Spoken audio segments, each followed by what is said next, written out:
On se retrouve aujourd'hui pour papoter plantes d'intérieur et surtout la reprise des soins avec l'arrivée du printemps. Je vous avais mis une boîte à questions sur Instagram et c'est ce qui était revenu le plus. Donc nous voilà pour discuter de tout ça. La chose à laquelle on pense, je pense tout de suite quand on est au printemps par rapport à nos plantes d'intérieur, ça va être le rempotage.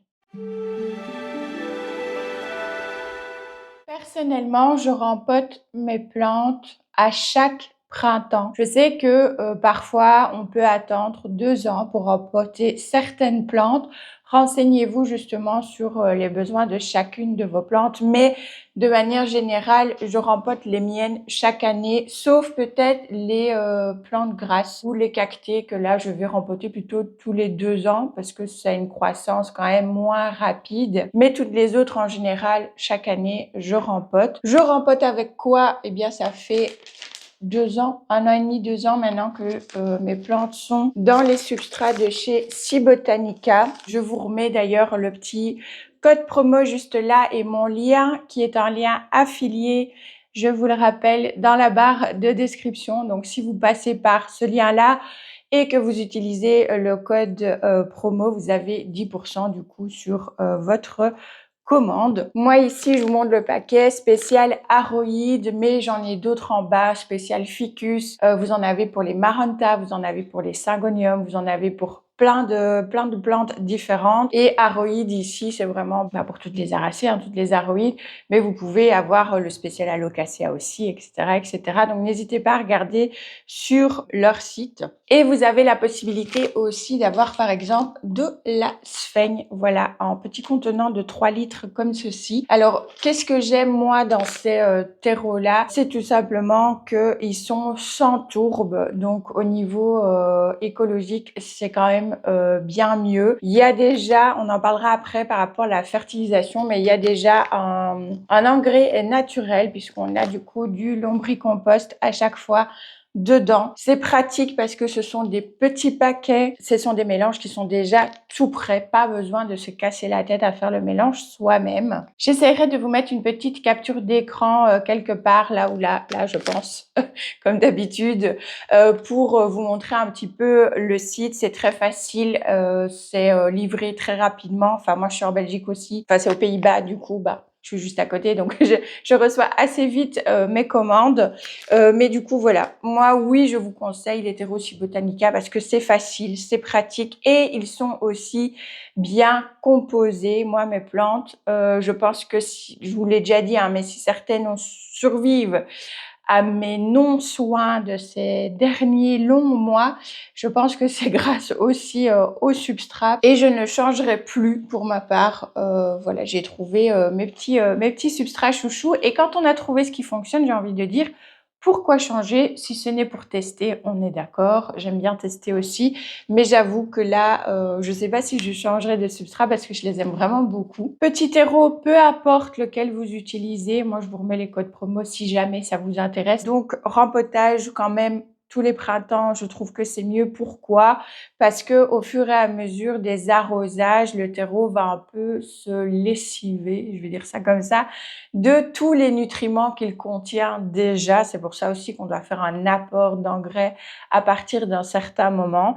Mais quand vous rempotez vos plantes, faites attention de ne pas ajouter trop vite un engrais puisqu'en général, ils en contiennent déjà. Il vous suffit tout simplement de retourner les paquets de vos terreaux et il sera noté s'il y a un engrais et combien de temps en général il va couvrir la nutrition des plantes. Donc, n'hésitez pas à regarder.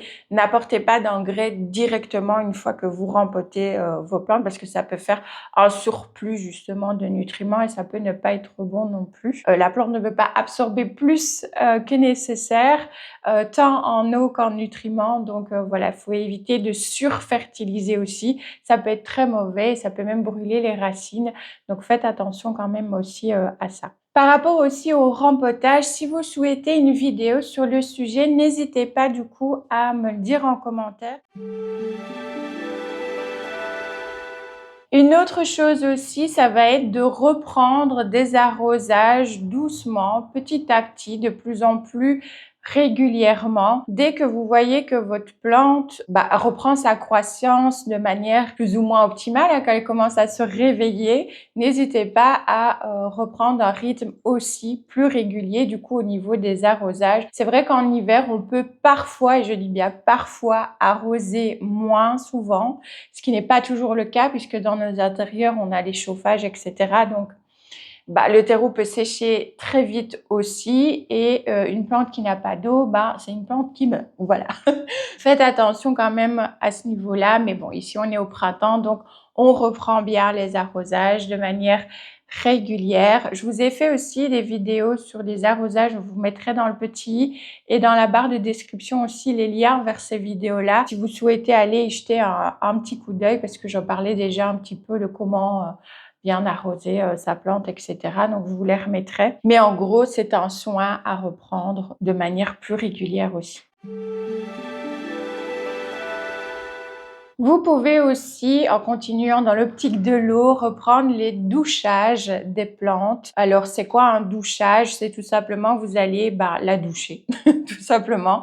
Soit vous le faites dans la cuisine avec un vaporisateur qui est assez puissant, ou vous pouvez aussi le faire avec le pommeau de douche. Si vous avez une petite douchette dans la cuisine, pareil, ça évite de peut-être les monter à l'étage. Moi, la salle de bain est à l'étage, donc je vous avoue qu'en général, quand je douche mes plantes, je vais plutôt utiliser un vaporisateur et je vais y aller vraiment bien sur le dessus, sur le revers, pour vraiment bien les humidifier. Alors, c'est absolument pas pour apporter un taux d'humidité ambiant dans la maison plus élevé, pas du tout. C'est juste que le douchage va aider à débarrasser déjà peut-être votre plante des poussières qu'elle contiendrait ou des saletés. Et ça va aussi permettre d'éloigner un petit peu les nuisibles parce qu'ils n'aiment pas du tout ça. N'hésitez pas à doucher votre plante.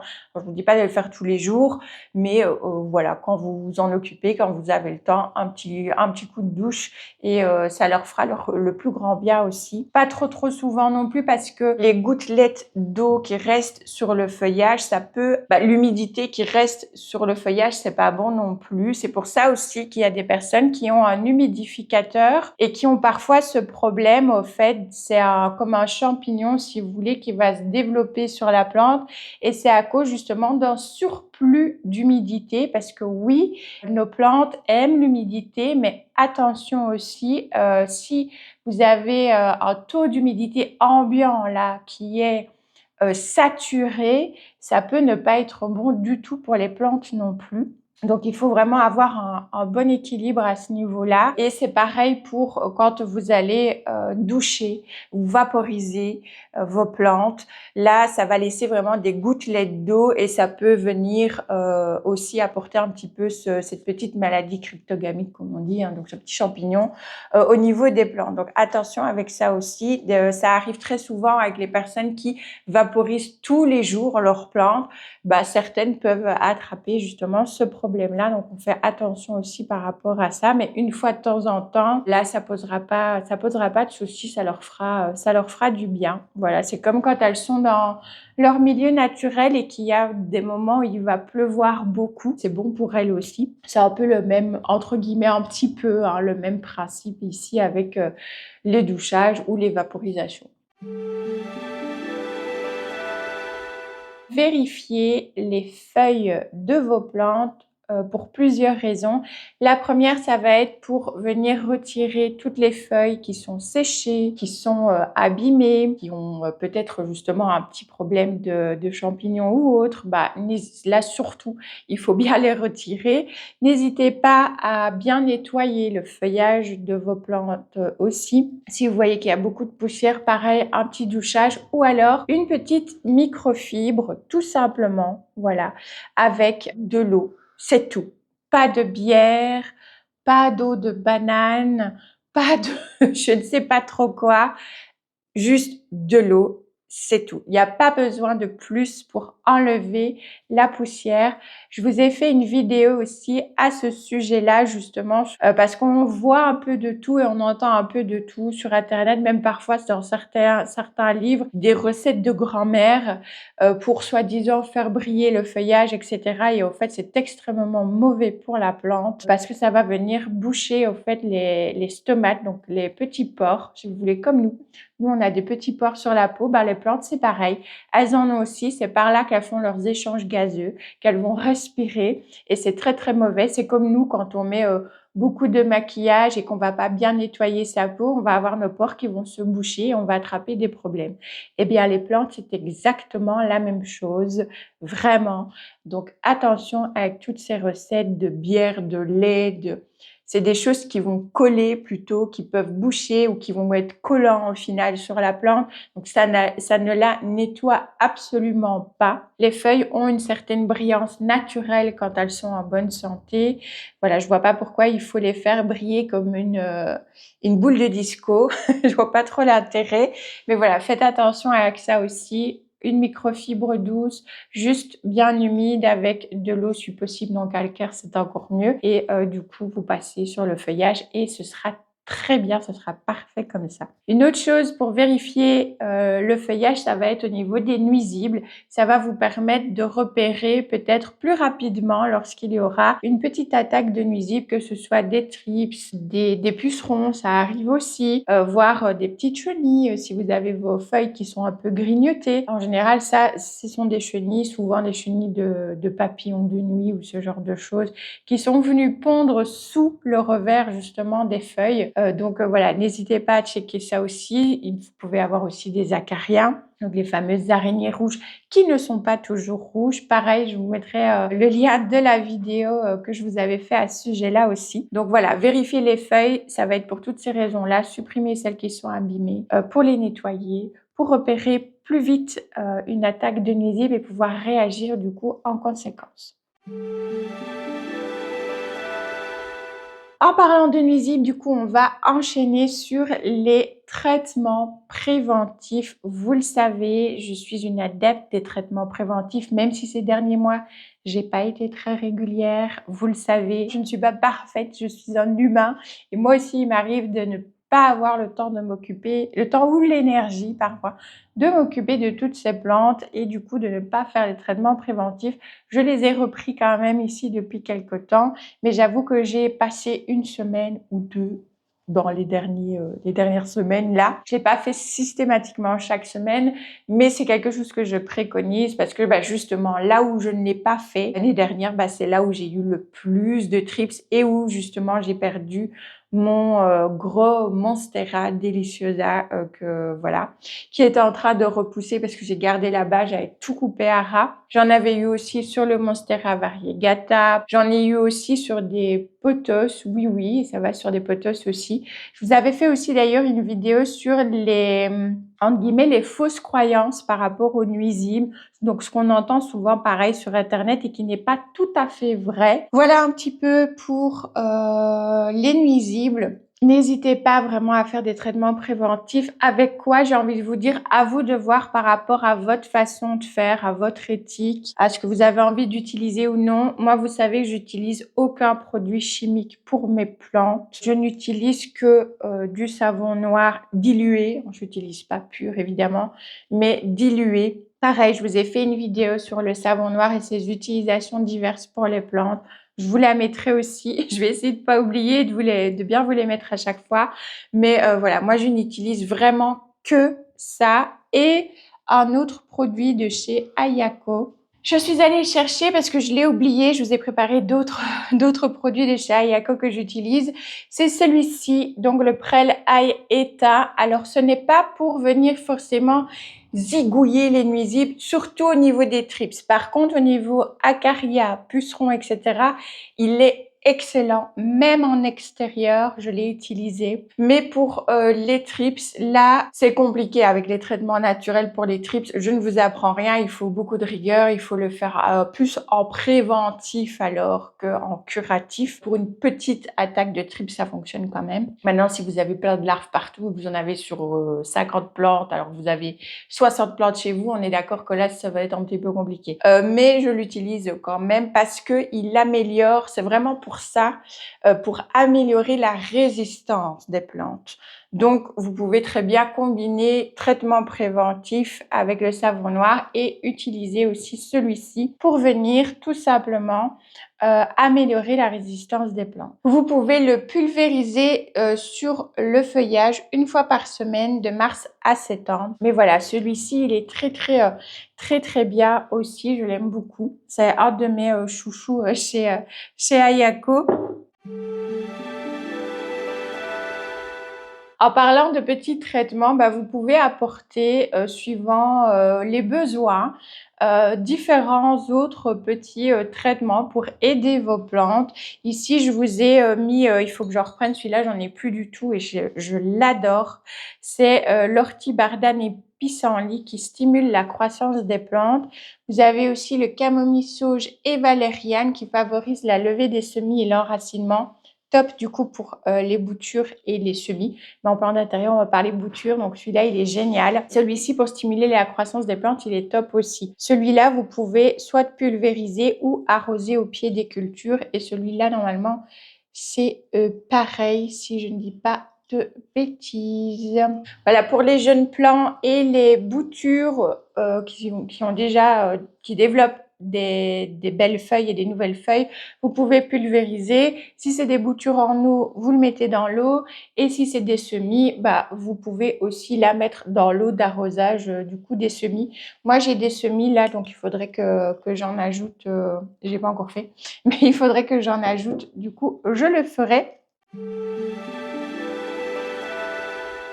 En parlant bouture, du coup, printemps égale souvent bouture aussi. Si nos plantes sont assez développées, on aime bien faire quelques petites boutures. Vous pouvez aussi profiter pour diviser des plantes, parce qu'il y a des plantes qui ne se bouturent pas, mais qui vont plutôt se diviser. On parle de division de touffe dans ce cas-là. Par exemple, les calathea, on va être sur de la division. Certaines sténantes aussi, on va plutôt être sur de la division. Et pareil pour des pothos, si vous avez un pothos qui a vraiment pris énormément de place dans son pot, vous ne voulez pas le bouturer, mais vous ne voulez pas non plus le mettre dans un trop gros pot, vous pouvez diviser au fait votre plante en divisant la touffe de racines délicatement pour vous faire du coup 2 plantes. Et les boutures, vous connaissez, on va venir découper soit une bouture de tête ou des boutures de tronçon. Ça aussi, pareil, je vous ai fait une vidéo sur le sujet, donc je vous la mettrai. On va parler aussi de la fertilisation. Là encore, à vous de voir ce que vous voulez utiliser comme produit. Moi, je suis plus partie sur ici des engrais organiques. Donc moi, j'aime beaucoup ceux de chez BioBiz. Donc on a le BioGrow, le BioBloom. Il y en a plein d'autres. Maintenant, je sais aussi que Cibotanica, il me semble, a sorti sa gamme de fertilisants. Donc, je pense que je les testerai aussi. Mais sinon, ceux de chez BioBiz sont très bien également. Il faut en mettre très peu. C'est assez concentré. Voilà, à vous de voir un petit peu. Engrais organiques, pas organiques. Il y a plein de types d'engrais différents qui existent. Encore une fois, dans cette optique d'utiliser le plus naturel possible, je suis partie sur de l'organique. Je pense, à mon avis, que ceux de chez Cibotanica doivent, je pense, être organiques aussi. Pas encore renseigné, j'ai juste vu passer l'info. Je me suis dit, tiens, c'est cool, ils sortent leur gamme. Pourquoi je dis que je vais les tester, puisque je vous disais tout à l'heure, pourquoi changer s'il y a quelque chose qui fonctionne? C'est parce que parfois, quand on utilise, vous voyez ici par exemple les engrais BioBiz, BioBiz a aussi ces substrats. Pour chez moi, ça n'allait pas. Ils sont très bien. bien équilibré aussi. Mais pour la culture que moi je fais, moi j'arrose pas souvent. Je suis pas quelqu'un qui arrose de trop. Au contraire, c'est l'inverse. Ceux de chez Botanica me conviennent mieux par rapport à moi, comment je m'occupe de mes plantes aussi. Quand on utilise une certaine marque de substrat, quand la marque développe son propre fertilisant, je pense aussi dans leur façon de réfléchir par rapport à la réalisation du produit, je pense qu'ils tiennent compte aussi de comment leurs substrats sont faits et qu'ils adaptent certainement, je pense, à peut-être, je sais pas, je dis peut-être des conneries, hein, mais dans mon raisonnement à moi, c'est ce que je me dis. Et je me dis, du coup, ça peut être pas mal d'utiliser tout de la même marque. Si vous m'avez pas compris, vous me le dites en commentaire et je vous redirai. Mais en gros, je pense qu'utiliser des produits tout de la même gamme, ça peut être intéressant pour l'assimilation correcte des nutriments, des fertilisants. Voilà. Au niveau des nuisibles, j'avais un petit truc à vous partager aussi parce qu'on a parlé acariens, trips, pucerons, il y a les cochenilles aussi. Il va y avoir le retour d'un petit nuisible qui est plus embêtant que tracassant pour des plantes adultes, ce sont les moucherons. Pareil, je vous ai fait une vidéo qui est beaucoup appréciée d'ailleurs, j'ai vu ici sur YouTube, donc je vous la remettrai, n'hésitez pas à aller voir. Mais je voulais vous partager aussi un petit tips. On parle souvent, vous savez, des petits attrape-moucherons qui sont jaunes à mettre dans les plantes. C'est vrai que c'est pas toujours très très joli ou très ragoûtant. Moi, je vous avoue, j'en utilise pas. Parce qu'il y a des techniques pour essayer d'éviter d'avoir trop de moucherons aussi chez soi. Attention aussi que parfois on pense que c'est les plantes et ça vient pas des plantes, ça peut venir de votre panier de fruits par exemple aussi. C'est pas vraiment tout à fait les mêmes moucherons, j'ai remarqué, mais parfois on peut peut-être confondre, on peut avoir beaucoup de moucherons et se dire bah c'est les plantes et en fait c'est pas les plantes, c'est les paniers de fruits. Donc, vérifiez vos paniers de fruits aussi. Il y a plein de petites choses pour éviter des moucherons dans une maison. Mais bon, là, le sujet, c'est les plantes. Donc, on va parler de ceux des plantes, les cyarides, du coup. Il y a des petites astuces pour essayer d'éviter d'en avoir de trop. Et moi, ce que je mets au niveau de la fenêtre, surtout, je verrai peut-être pour en mettre ici aussi parce que c'est assez joli. Du coup, c'est pas moche. C'est discret, c'est joli. C'est un design de plante. C'est ceci à coller sur les fenêtres, comme on le voit là. Hein. Donc, c'est un petit carré, je vais vous montrer. Voilà, c'est des petits carrés comme ça. En fait, vous avez le 1, le 2. Donc, vous retirez, je ne vais pas le faire là, mais complètement, mais vous retirez la première pellicule ici. Vous le collez sur votre vitre, ça colle très très bien. Et ensuite, bah, hop, vous tirez sur le deuxième et là ça va coller sur la vitre et les moucherons qui vont se mettre dessus vont se coller du coup dessus. Ce que j'aimais bien avec ceux-là, c'est que bah déjà je trouve qu'ils sont jolis, c'est discret quand même, je trouve, même s'il y a le design de plantes et quand on les voit, bah voilà, c'est assez joli. Bon après forcément s'il est rempli de moucherons, on est d'accord, c'est moins joli. Mais dans ce cas-là, bah il faut pas le laisser, il faut simplement le retirer.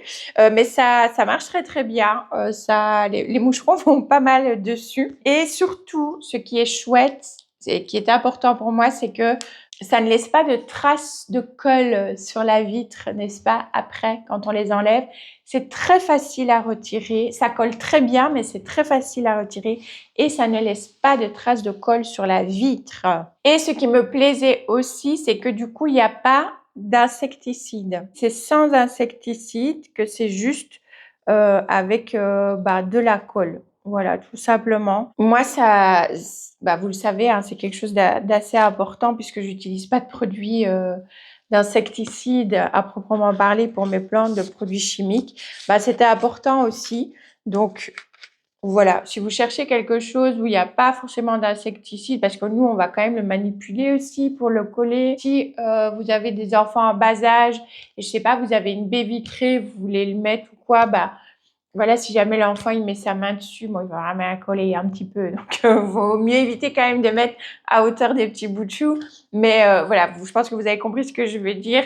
Il n'y a pas d'insecticide dessus, donc voilà, c'est quand même plus sécurisant pour nos enfants, pour nos animaux aussi. Vous avez un chat qui va sur le rebord de votre fenêtre, qui veut aller sentir, bah voilà, il le fera pas 10 fois parce qu'il va peut-être sentir que ça colle, du coup il va se retirer.